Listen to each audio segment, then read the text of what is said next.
सभी वाद मसीह भाई बहनों को इस मसीह के नाम में मेरा वंदन है। प्रभु ने एक सुंदर अवसर मौका हमारे जीवन में प्रदान किया, हम उसके वचनों के द्वारा मनन करने पाएँ और कुछ सीखने पाएँ। आइए हम वचनों के द्वारा कुछ बातें परमेश्वर जो हमारे लिए प्रभु ने रखी हैं उनका हम मनन करें और उनके अनुसार चलने का प्रयास करें।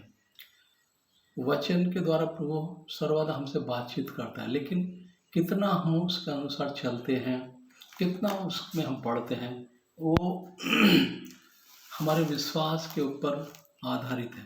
हमारा कितना विश्वास परमेश्वर के ऊपर है और कितना हमारी बुद्धि के ऊपर, हमारी काबिलियत के ऊपर।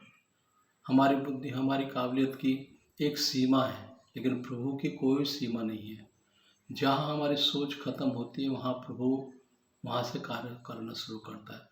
तो हमें अपनी बुद्धि, अपनी सोच, हमारी समझ से नहीं, परंतु परमेश्वर जो हमसे कराना चाहता है, जो हमसे बुलवाना चाहता है, उसके अनुसार ही हम चलना चाहिए। जैसे कि आज के वचन में हम देखेंगे जो वचन प्रभु ने आज दिया है। पहले भी प्रभु ये वचनों के द्वारा हमसे बात कर चुका है, लेकिन आज फिर से हम ये वचनों को मनन करके फिर से उन वचनों को हालेलुया प्रभु हमारे मन के अंदर डाला है, तो हम उनके बारे में कुछ थोड़ा समय विचार करेंगे, मनन करेंगे, सोचेंगे। हम सीधा वचन के ऊपर वचन की ओर जाएंगे। आज का वचन है यशायाह 58 का 1 से 3 तक। सुनो प्रभु,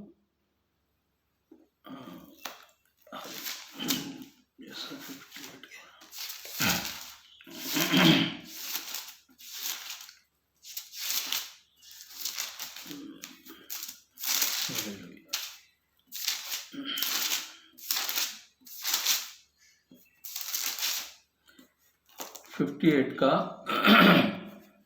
1 से 3 तक देखेंगे आज हम। गला खोलकर पुकार, कुछ न रख छोड़, नरसिंगे का सा ऊंचा शब्द कर, मेरी प्रजा को उसका अपराध अर्थात याकूब के घराने को उसका पाप जता दे। वे प्रतिदिन मेरे पास आते और मेरी गति जानने की इच्छा ऐसी रखते हैं मानो वे धर्मी लोग हैं। जिन्होंने अपने परमेश्वर के नियमों को नहीं टाला, वे मुझसे धर्म के नियम पूछते और परमेश्वर के निकट आने से प्रसन्न होते हैं। वे कहते हैं, क्या कारण है कि हमने तो उपवास रखा परंतु तूने उसकी सुधि नहीं ली, हमने दुख उठाया परंतु तूने कुछ ध्यान नहीं दिया। सुनो, उपवास के दिन तुम अपनी ही इच्छा पूरी करते हो और अपने सेवकों से कठिन कामों को कराते हो। आइए वचन के लिए प्रार्थना करेंगे। धन्यवाद प्रभु, धन्यवाद प्रभु इस समय के लिए मैं आपको धन्यवाद करते प्रभु। आपने फिर से एक दिन हमारे जीवन में जोड़ा ताकि प्रभु हम आपके लिए प्रभु जी हालेलुया प्रभु जी हालेलुया आपके वचन के अनुसार हम अपने आप को ढालने पाए प्रभु जी, आपके वचन के अनुसार चलने पाए प्रभु जी। हालेलुया सुंदर वचन प्रभु आपने हमें दिया, उसके लिए धन्यवाद करते हुए जिस आत्मा के द्वारा वचन लिखे गए उसी आत्मा के द्वारा इन वचनों को समझने के लिए, सुनने के लिए और मुझे भी बोलने के लिए प्रभु आत्मिक शक्ति, आत्मिक बल से भर दीजिए प्रभु। ये मुंह मेरा हो, शब्द आपकी ओर से होने पाए, मैं नहीं, मुझ में होकर आप बातचीत करना प्रभु। जितने भाई बहन प्रभु आपके इन वचनों को सुनेंगे प्रभु, वो वचनों का अर्थ, मर्म, रहस्य जानने पाए प्रभु जी, उनकी आत्मिक आंखें खुलने पाए प्रभु जी। हालेलुया प्रभु जी, ये वचन के द्वारा प्रभु सभी को आशीषित अनुग्रह करना प्रभु। सब कुछ प्रभु यीशु मसीह के नाम में मांगते हैं, आमीन। जैसे कि यहाँ 58 में लिखा है, यशायाह में 1 से 3 तक, गला खोलकर पुकार, कुछ न रख छोड़, नरसिंगे का सा शब्द ऊंचा शब्द कर, मेरी प्रजा को उसका अपराध अर्थात याकूब के घराने को उसका पाप जता दे। प्रभु हमसे क्या चाहता है? हम उपवास रखते हैं। हमारा उपवास कैसा होता है? हमारा उपवास हमारी रोजमर्रा की जरूरतों को पूरा करने के लिए हम उपवास रखते हैं। हमारी कुछ मनोकामना पूरी नहीं हो रही हैं, कुछ हमारे काम पूरे नहीं हो रहे हैं, उसके लिए हम उपवास रखते हैं। यानी कि हमारी व्यक्तिगत जरूरतों के लिए, या हमारे शरीर में कुछ बीमारी है या रोग है, या कोई सालों से हमारा काम पेंडिंग पड़ा है, वो नहीं हो पा रहा है, उसके लिए हम उपवास रखते हैं। यानी कि हमारी शारीरिक सांसारिक जरूरतों के लिए, हमारे शरीर में कुछ समस्या है, उसके लिए हम उपवास रखते हैं। लेकिन प्रभु क्या ऐसे उपवास से प्रसन्न होता है? रखना चाहिए, ठीक है, प्रभु ने हमें उपवास रखने के लिए कहा है, लेकिन उपवास हमारा कैसा होना चाहिए? क्या हम गला खोलकर परमेश्वर को पुकारते हैं? देखेंगे बहुत से लोगों ने कैसा उपवास रखा है, आगे चल के हम थोड़ा इस बारे में भी विचार करेंगे, थोड़ा मनन करेंगे। गला खोलकर पुकार, कुछ न रख छोड़, नरसिंगे का सा ऊंचा शब्द कर, मेरी प्रजा को उसका अपराध अर्थात याकूब के घराने को उसका पाप जता दे। उपवास में हम कलिसिया में भी भिन्न भिन्न तरह से उपवास रखा जाता है। हम तुमको प्रभु ये आशीष करेगा, इस तकलीफ से प्रभु छुटकारा देगा, चंगाई देगा। 3 दिन का उपवास प्रार्थना, 7 दिन की उपवास प्रार्थना, 21 दिन की उपवास प्रार्थना हम रखते हैं। लेकिन उसका नतीजा क्या होता है? लोग चंगाई प्राप्त करते हैं, वापस क्या कलिसिया में आते हैं क्या? 1 या 2 दिन आएंगे, 1-2 संडे आएंगे, उसके बाद में उनको हम देखते भी नहीं है। अगर रास्ते बीच में वो लोग मिले तो प्रेज लॉर्ड भी नहीं करते हैं। तो हमारा उपवास ऐसा होना चाहिए। क्या हम पहले जिस विषय के लिए प्रार्थना कर रहे हैं, जिन लोगों के लिए प्रार्थना कर रहे हैं, उनको हमें परिपक्व करना है कि नहीं? वचन में हम उनको दृढ़ बनाना है कि नहीं? अगर वो वचन में दृढ़ नहीं है, वचन उनके अंदर नहीं कार्य ठीक से किया है, 2-3 दिन उनको कलिसिया में आके हुआ है, या 1 महीना उनको कलिसिया में आके हुआ है, हम उनके लिए उपवास प्रार्थना कर रहे हैं, उनको चंगाई के लिए प्रार्थना कर रहे हैं, प्रभु तो हमारी प्रार्थना सुनकर चंगा करेगा। लेकिन चंगाई प्राप्त करने के बाद वो लोग आते हैं क्या? क्यों नहीं आते? क्योंकि वचन सही तरीके से उनके अंदर जाता नहीं है। सिर्फ वो लोग चंगाई भर के लिए ही कलिसिया में आते हैं, फिर चंगाई प्राप्त करने के बाद में, या उनकी जो भी इच्छाएं हैं, चाहे शारीरिक हो या संसारिक हो या पारिवारिक हो, वो पूरी होने के बाद में वो परमेश्वर को फिर भूल जाते, याद भी नहीं करते। तो हमारा उपवास वो किस काम का? हमने 3 दिन उपवास किया, 7 दिन उपवास किया, 21 दिन किया, 40 दिन किया, उसका कुछ मतलब निकला? प्रभु किस लिए उपवास करने के? मूसा ने उपवास किया था, वो परमेश्वर की आज्ञाओं को लाने के लिए गया, 40 दिन परमेश्वर के साथ में रहा, बातचीत की, उपवास किया, वो नियम लेकर आया। उसमें मूसा का कोई व्यक्तिगत उसमें उद्देश्य था? नहीं था। मूसा को परमेश्वर ने बुलाया, वो आज्ञाओं को वहां लेकर आया। तो हमारा उपवास ऐसा है क्या? हम परमेश्वर के काम को आगे बढ़ाना है या कलिसिया की उन्नति के लिए हमारा उपवास ऐसा है क्या? जैसे यहां पर लिखा है, गला खोलकर पुकार, कुछ रखना छोड़, नरसिंह के कैसा ऊंचा शब्द कर, मेरी प्रजा को उनका अपराध, याकूब के घराने को उनका पाप बता दे। हम क्या उनको उनके पापों के लिए, पश्चाताप के लिए, प्रायश्चित के लिए उनको सिखाया है हमने? पहले तुम अपने पापों से पश्चाताप करो, प्रायश्चित करो। तो प्रभु ने कहा है तुम मन फिराओ, पश्चाताप करो, प्रायश्चित करो, तो स्वर्ग का राज्य तुम्हारे नजदीक है, तुम स्वर्गीय राज्य के भागीदार होगे। पहले हमें परमेश्वर के सामने अपने पापों को कबूल करना है, और हमारा भी काम है परमेश्वर के दास दासियों का, जो कलिसिया के अगुए हैं, उनको उस बारे में शिक्षा देना। पहले सर्वप्रथम पापों से पश्चाताप करना है, प्रायश्चित करके परमेश्वर के निकट आना है, तो प्रभु हमारे जीवन में कार्य करेगा। एक जैसे पानी का गिलास है, उसमें पानी भरा हुआ है, उसमें और पानी डालोगे उसके अंदर जाएगा क्या? वो भारी निकलता रहेगा।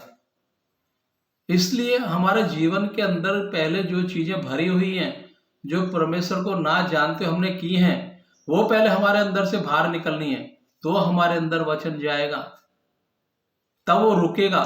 नहीं तो एक हमारी दशा ऐसी रहेगी जैसे पानी के गिलास में हम पानी भरते जा रहे हैं, लेकिन वो उसमें जा नहीं रहा है, वो बाहर ही निकल रहा है। तो ऐसे हम उनके लिए चाहे 3 दिन उपवास करें, चाहे 21 दिन करें, चाहे 7 दिन करें, 40 दिन करें, जब तक वो खाली नहीं हुए हैं पिछली बातों से, पिछले स्वभाव से, पिछली आदतों से, पीछे जो हम वो काम कर रहे थे या हम काम कर रहे थे, तो हमारा उपवास, हमने अगर उन चीज़ों को जीवन से निकाला है तो सार्थक होगा, नहीं तो उपवास का कोई मतलब नहीं है। हमारा उपवास जो वो सार्थक नहीं हो पाएगा। तो हमें पहले, जब कलीसिया में नए लोग आते हैं, पहले उनको ये प्रॉपरली शिक्षा उनको देना है, उनको ये वचन सब बताने हैं, तब वो आगे बढ़ेंगे। नहीं तो चंगाई प्राप्त करके वापिस जाएंगे, फिर हम बोलेंगे वो लोग नहीं आ रहे, फिर हम ऐसी बात करेंगे चंगा हो गया, अभी वो लोग तो नहीं आएंगे, अभी उनको सब मिल गया, अभी आने की क्या जरूरत है। लेकिन प्रॉपर हमने उनको गाइड किया क्या, मसीह के बारे में हमने उनको सिखाया क्या। वो तो चंगाई के लिए आए और हमने भी उनके साथ में वही काम किया, उनके चंगाई के लिए प्रार्थना की, किसी को अन्य अन्य चीजों के लिए जरूरत थी उनके लिए प्रार्थना की, उनकी जरूरत पूरी हो गई, चले गए। लेकिन अगर उनके अंदर प्रॉपर वचन गया होता, प्रॉपर उनको सही तरीके से वचन की शिक्षा मिली होती, तो वो रुके रहते, टिके रहते। जैसे यहाँ पर लिखा है, वे प्रतिदिन मेरे पास आते और मेरी गति जानने की इच्छा ऐसी रखते मानो वे धर्मी हैं जिन्होंने अपने परमेश्वर के नियमों को नहीं टाला। धर्मी हैं जिन्होंने अपने परमेश्वर के नियमों को नहीं टाला, वे मुझसे धर्म के नियम पूछते और परमेश्वर के निकट आने से प्रसन्न होते। जिन्होंने वो नियम नहीं टाला है, यहाँ पर इच्छा ऐसी रखते मानो धर्मी हैं। कुछ लोग ऐसी इच्छा लेकर आते हैं, हम बहुत धर्मी हैं, हमने बहुत परमेश्वर के लिए काम किया है, लेकिन प्रभु ऐसे लोगों से थोड़ी प्रसन्न होता है। क्या होता है, सदीसी फरीसी भी वही काम करते थे, वो सारे काम परमेश्वर को दिखाने के लिए करते थे, धर्मी अपने को बताते थे, लेकिन उन लोगों ने यीशु मसीह को ग्रहण किया क्या, स्वीकार किया क्या। आगे के अध्याय में हम देख रहे हैं, लोग हैं जिन्होंने अपने परमेश्वर के नियमों को नहीं टाला, वे मुझसे धर्मी के नियम पूछते हैं और परमेश्वर के निकट आने से प्रसन्न होते हैं। जिन्होंने नहीं टाला है, परमेश्वर के नियमों को नहीं टाला है, आज भी उनके उसके नियम पर बने हुए हैं, निकट आने से, वही परमेश्वर के निकट आने से प्रसन्न होते हैं, वही परमेश्वर के पास आने से खुश होते हैं, वही परमेश्वर की इच्छा को पूरी करते हैं जिन्होंने नियमों को सुना है, माना है और उस पर चला है, अनुसरण किया है, उनको टाला नहीं है। ऐसे ही लोगों से प्रभु प्रसन्न होता है। जैसे यहाँ पे लिखा है, निकट आने से प्रभु प्रसन्न होता है। ऐसे लोगों से नहीं जो कि चंगाई के लिए सिर्फ आए, अपनी जरूरत के लिए आए, अपनी कुछ इच्छाओं को पूरा करने के लिए आए और वो पूरा हो गई और फिर वापस चले गए, फिर महीने में, 2 महीने में, साल में एक बार कलीसिया में आ रहे हैं, परमेश्वर के दासों से संपर्क कर रहे हैं। ऐसे लोगों से प्रभु प्रसन्न होता है। और उसमें बहुत कुछ कारण हमारी भी गलती रहती है, हम आने के साथ उनको प्रॉपर गाइड नहीं करते हैं। उनको जैसे वो आए, चलो 3 दिन का उपवास प्रार्थना रख दिया, 7 दिन का रख दिया, उनका काम पूरा हो गया, वो चल के निकल गए। प्रभु ने हमें काम दिया है, जो भी है प्रार्थना करना है, लेकिन प्रॉपर उनको गाइड भी करना है, सही तरीके से उनको वचन उनके अंदर जाना है। पहले जब वचन जाएगा तब वो प्रभु में बढ़ पाएगा, नहीं तो ऐसा ही होगा, चंगाई प्राप्त करेंगे, वापस चले जाएंगे। जैसे हमने उदाहरण देखा, एक पानी का गिलास है या कोई भी बर्तन है, उसमें पानी ऑलरेडी पहले से भरा हुआ है, और भरोगे तो वो बाहर निकलेगा, अंदर नहीं जाएगा।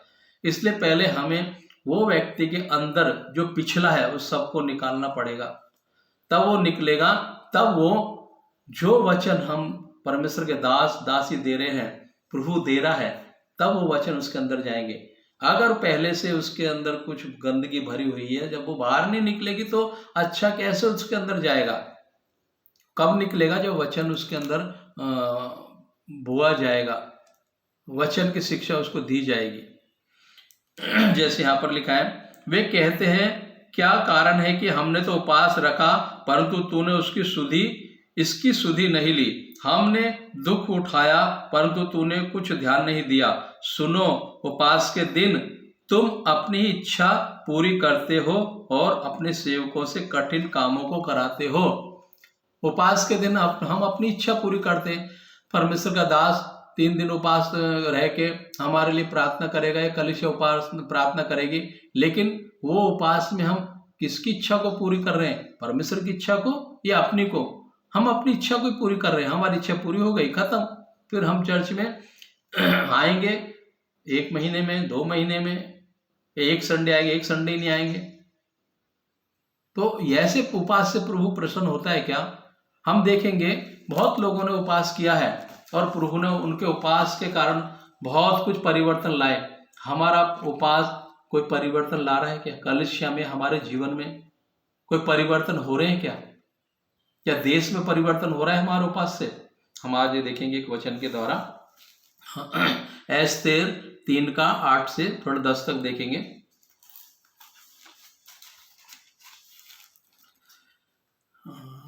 तीन का 8।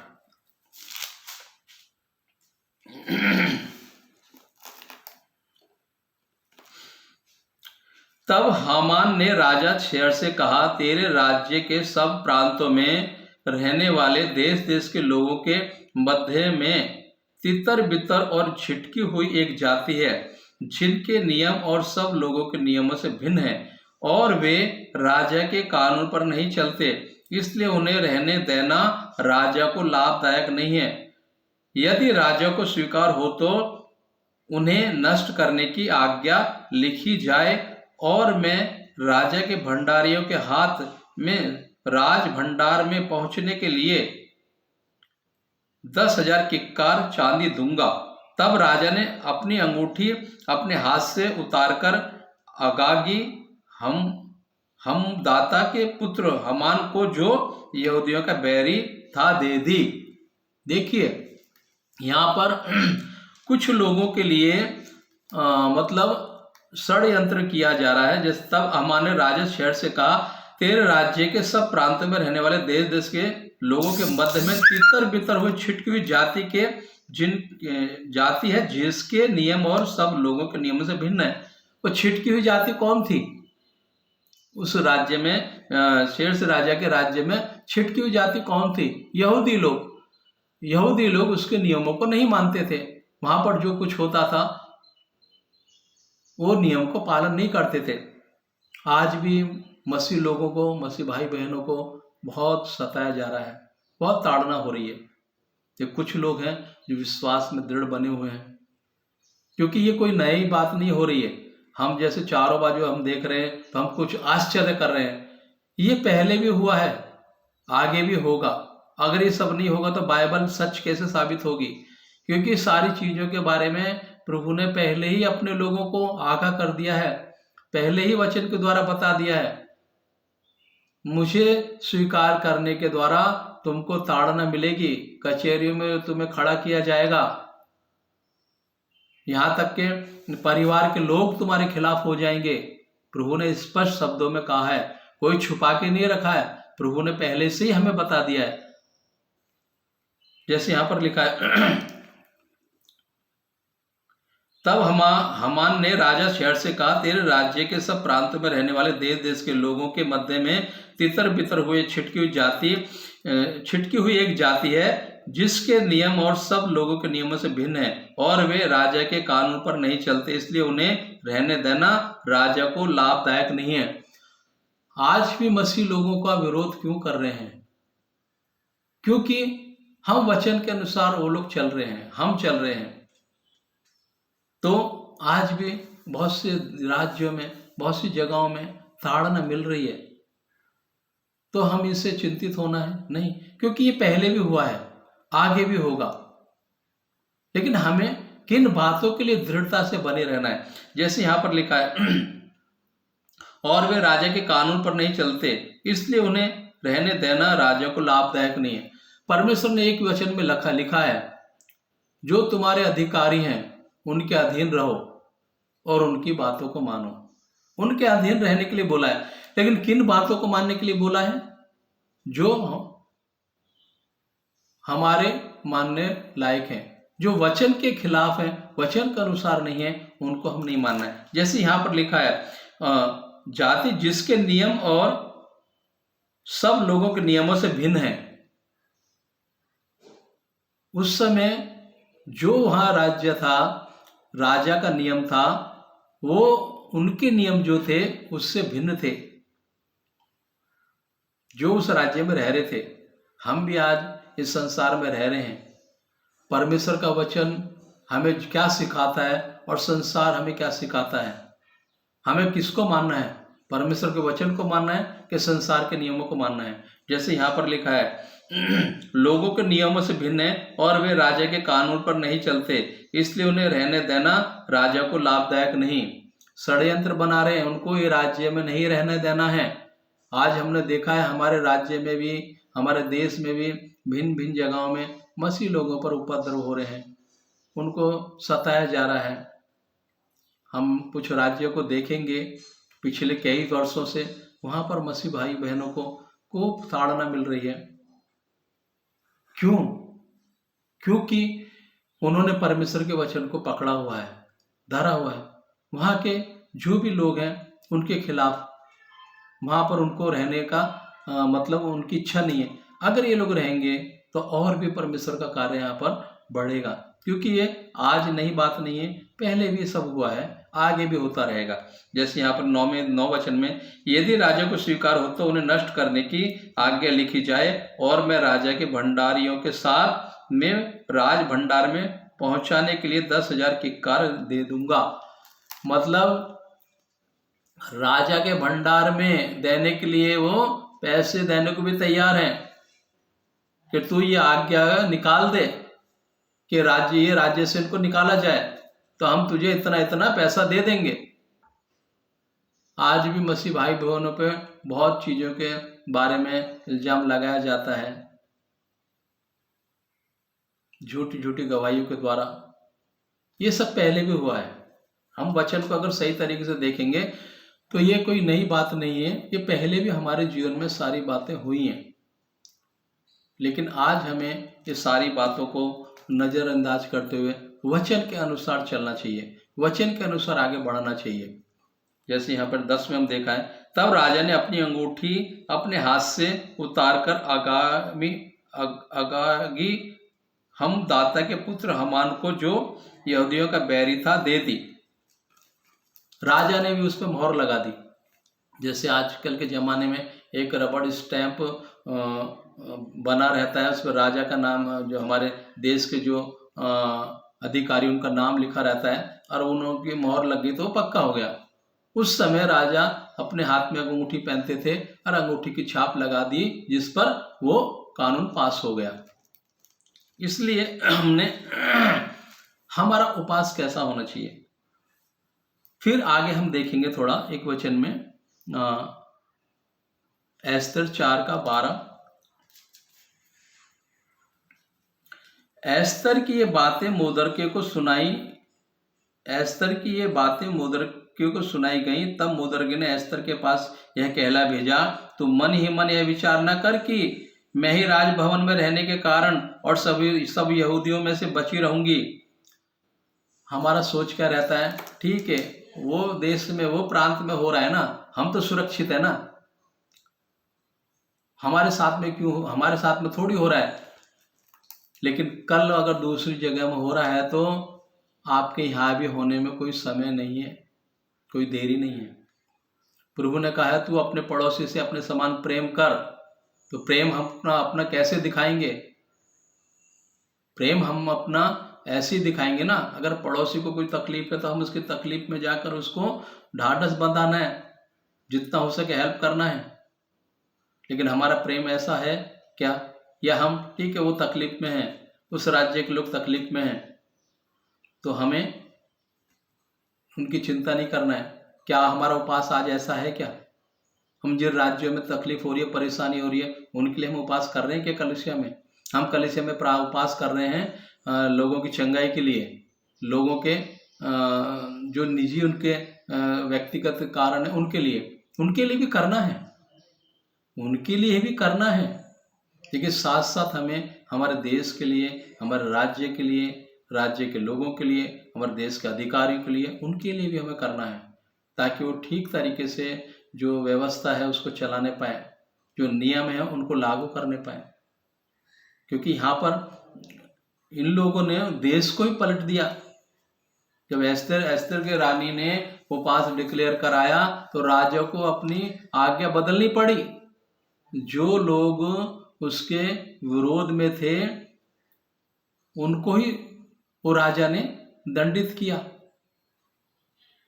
राजा को क्यों आज्ञा बदलनी पड़ी? उपवास की शक्ति के द्वारा, उपवास की प्रार्थना के द्वारा। क्या आज हमारा उपवास ऐसा है क्या?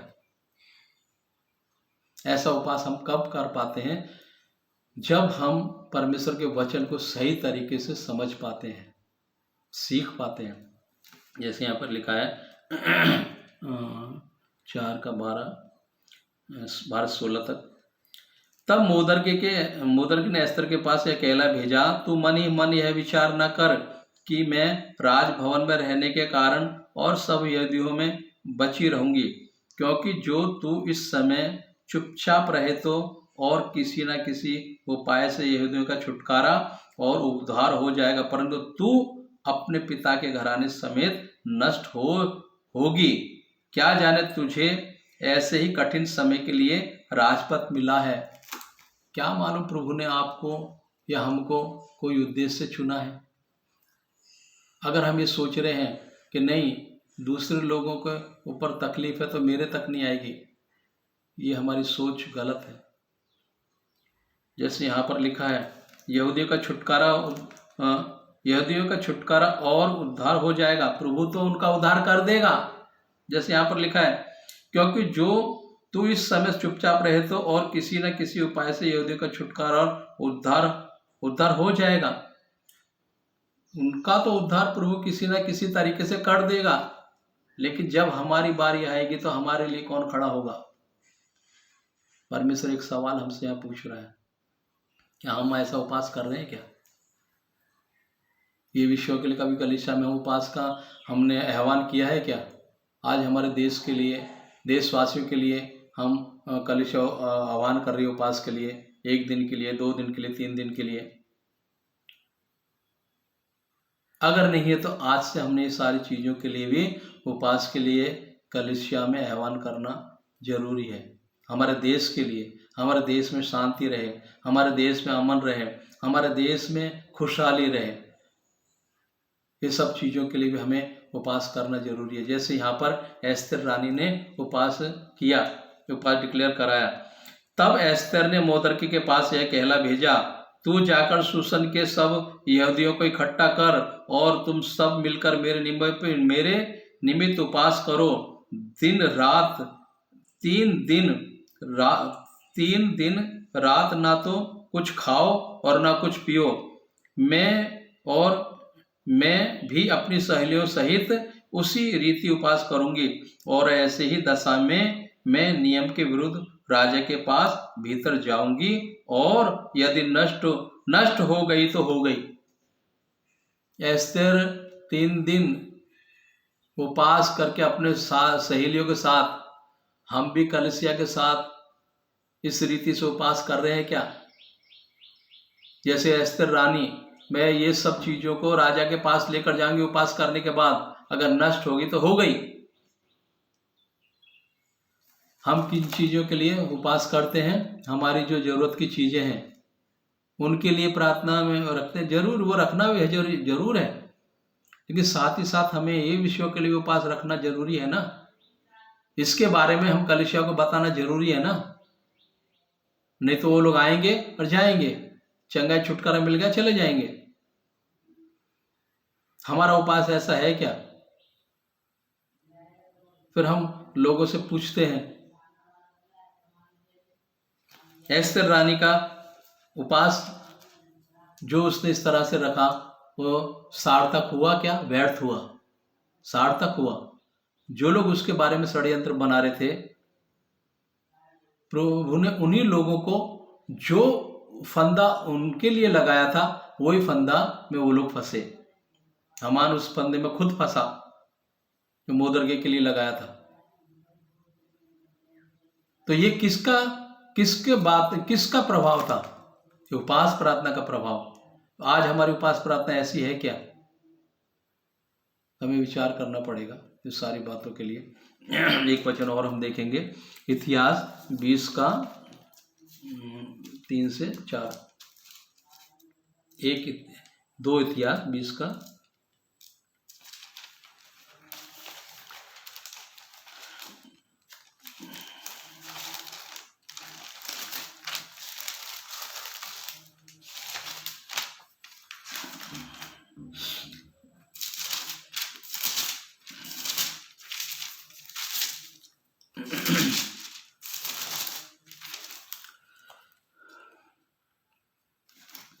तब यहोशापात डर गया और यहोवा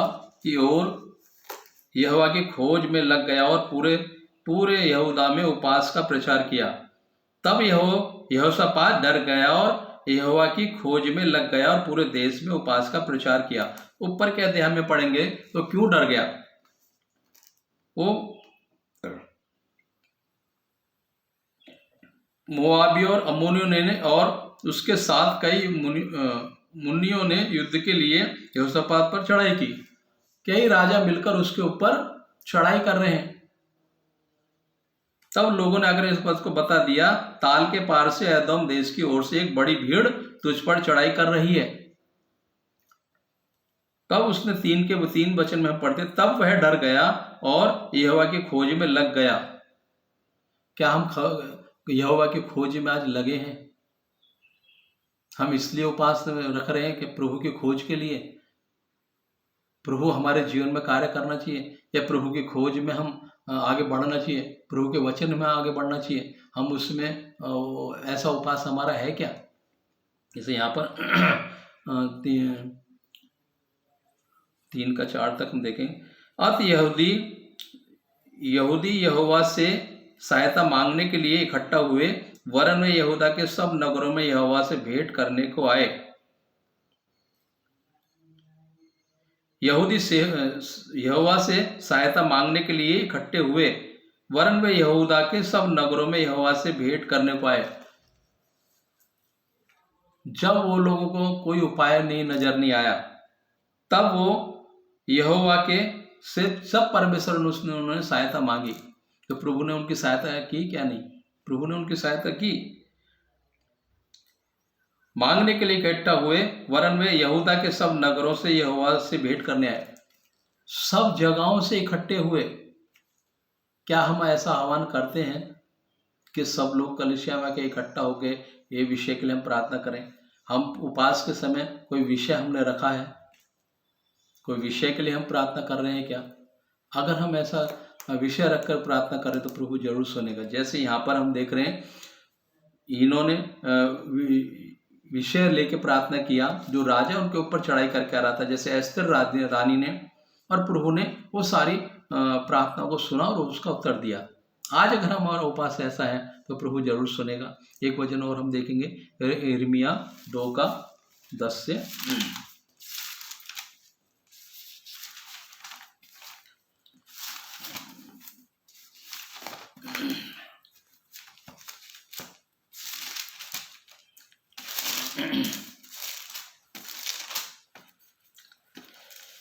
हालेलुया।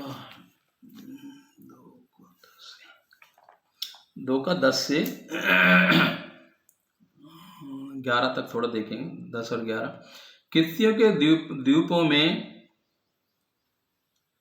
पार जाकर देखो, या केदार में दूध भेजकर भली भांति विचार करो और देखो कि ऐसा काम कहीं और भी हुआ है क्या? किसी जाति ने अपने देवताओं को बदल दिया, जो परमेश्वर भी नहीं है, परंतु मेरी प्रजा ने अपनी महिमा को निकम्मी वस्तु में बदल दिया।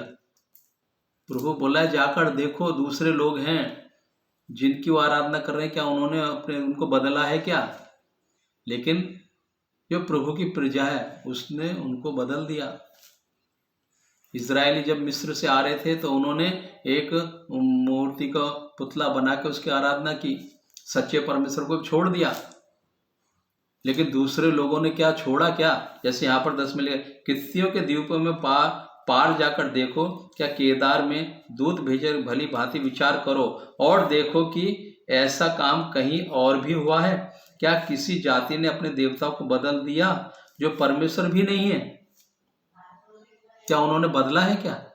लेकिन हमने अपने सच्चे परमेश्वर को बदल दिया, जो हमें मिस्र से छुड़ा कर लेकर आया, हमारे पूर्वजों को गुलामी से छुड़ा कर लेकर आया। आज हमने इस संसार की चकाचौंध में हमने उस सच्चे परमेश्वर को बदल दिया।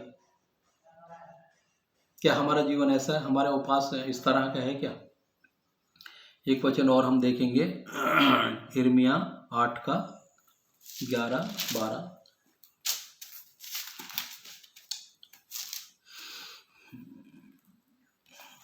उन्होंने शांति है शांति ऐसा कह कहकर मेरी प्रजा के घाव को ऊपर ही ऊपर चंगा किया, परंतु शांति कुछ भी नहीं। क्या वे घृणित काम करके लज्जित हुए? नहीं, वे कुछ भी लज्जित नहीं हुए, वे लज्जित होना जानते ही नहीं। इस कारण जब और लोग नीचे गिरे तब वे भी गिरेंगे, जब उन्हें दंड का समय आएगा तब वे भी ठोकर खाकर गिरेंगे। यहोवा का यह वचन है। कोई एक जख्म है आपके शरीर में, अगर ऊपर से उसको मलहम पट्टी कर दिया लेकिन अंदर से उसको कुछ इलाज किया नहीं, अंदर से उसको साफ नहीं किया, जो अंदर भरा हुआ है जब तक बाहर नहीं निकलेगा वो अंदर का जख्म कैसे ठीक होगा? हमें उसको अंदर से साफ करना है, तब वो ठीक होगा। नहीं तो अगर हमने ऊपर ही मलहम पट्टी किया तो वो ठीक नहीं होगा और वो बढ़ता जाएगा। ऐसे हम शांति है शांति कह के लोगों को बोलते रहेंगे, लेकिन प्रॉपर वचन उनके अंदर जाएगा नहीं। जैसे यहाँ पर उन्होंने शांति है शांति ऐसा कहकर मेरी प्रजा के घाव को ऊपर ऊपर चंगा किया, परंतु शांति कुछ भी नहीं। प्रभु तुम्हें ये आशीष देगा, तुम प्रभु में आओगे तो तुम्हें बंगला मिलेगा, गाड़ी मिलेगा, सब चीज से तुम्हें मिल जाएगा, तुम्हें चंगाई मिलेगी। सब हमने उनको आश्वासन दे दिया। प्रभु ने तो अपना वचन पूरा करेगा, सब उनको मिल गया। मिलने के बाद में क्या वो प्रभु में आए क्या?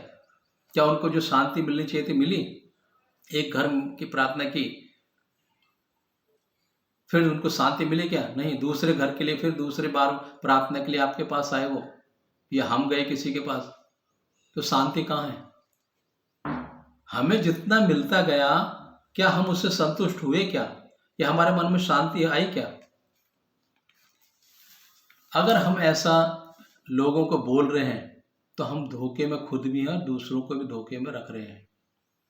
हमें सही वचन लोगों को देना बहुत जरूरी है। क्या वे घृणित काम करके लज्जित हुए? क्या ऐसा करके वो शर्मिंदा हुए क्या? लज्जित हुए क्या? परमेश्वर यहाँ स्पष्ट तरीके से बात कर रहा है, नहीं, वे कुछ भी लज्जित नहीं हुए, वे लज्जित होना जानते ही नहीं। इस कारण जब और लोग नीचे गिरे तब वे भी गिरेंगे। तब जो लोग नीचे गिरेंगे उनके साथ में वो भी गिरेंगे, जिन्होंने उनकी बातों को माना, उनकी बातों को मानकर उस पर चले और अपने सच्चे परमेश्वर को छोड़ दिया। जैसे इजरायली मूसा आज्ञा लेने के लिए गया, थोड़ा समय उसको आने में हो गया, उन्होंने अपने लिए एक साधन ढूंढ लिया, तो उन्होंने ऐसा किया तो क्या वो वायदे के देश को पहुंच पाए क्या? नहीं पहुंच पाए ना। दो ही लोग पहुंच पाए, मूसा खुद नहीं पहुंच पाया, क्योंकि उसके उन लोगों के कारण, हमारे जो पूर्वज उनके कारण वो भी क्रोधित हुआ, उसने बहुत कुछ गलतियां की, उसकी वजह से वो भी नहीं पहुंच पाया, क्योंकि बहुत सी आज्ञाओं को उसने उल्लंघन कर दिया। तो आज हम कैसी उपास प्रार्थना कर रहे हैं? जैसे यहाँ पर लिखा है, जानते नहीं, इस कारण जब और लोग नीचे गिरे तब वे भी गिरेंगे, जब उन्हें उनके दंड का समय आएगा तब वे भी ठोकर खाकर गिरेंगे।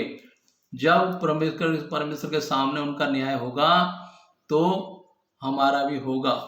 जब उनको दंड मिलेगा तो हमें भी मिलेगा, क्योंकि हमने उनकी बातों को मानकर सच्चे परमेश्वर को छोड़ दिया। प्रभु ने हमारे जीवन में जो जो काम किए हमने सब उनको बुला के सच्चे परमेश्वर के पीछे ना चलकर जो दूसरे लोग कर रहे थे, जिनके पीछे वो चल रहे थे, हम भी उनके पीछे चलना शुरू कर दिया। अगर ऐसा आज हमारे जीवन में, सिर्फ हम इसीलिए उपास प्रार्थना कर रहे हैं, इसीलिए चर्च में आ रहे हैं, हमारे कुछ आर्थिक जरूरत पूरा करने के लिए, हमारी कुछ सांसारिक जरूरतें पूरा करने के लिए, शारीरिक जरूरत पूरा करने के लिए, तो जैसे अन्य लोग हैं, दूसरे लोग करते हैं, वैसे ही हमारा जीवन में होगा। वो भी ठोकर खा के गिरते हैं, हम भी उनके साथ गिरेंगे। तो हमें और प्रभु ने कुछ चीज़ों को अलग रखा है। एक अलगदाई जीवन जीने के लिए प्रभु हमें सिखाता है वचन के द्वारा। अलगदाई जीवन हमारा कैसा होना चाहिए, लोग हमें जब देखें तो मसीह लोग हैं ये कैसे जानने पाए। आज हमें सब ये वचन के द्वारा सोचना होगा, समझना होगा और उसके अनुसार चलना पड़ेगा। जैसे यहाँ पर लिखा है 8:11 में, 10 और 11, मैं पहाड़ों 8:11 और 12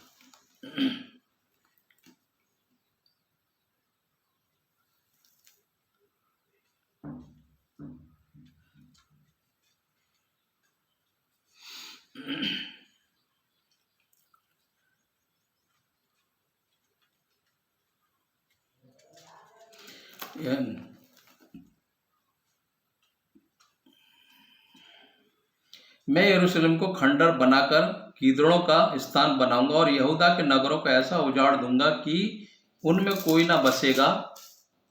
जो बुद्धिमान पुरुष हो वह इसका भेद समझ ले, और जिसने यहोवा के मुख से इसका कारण सुना हो वह बता दे।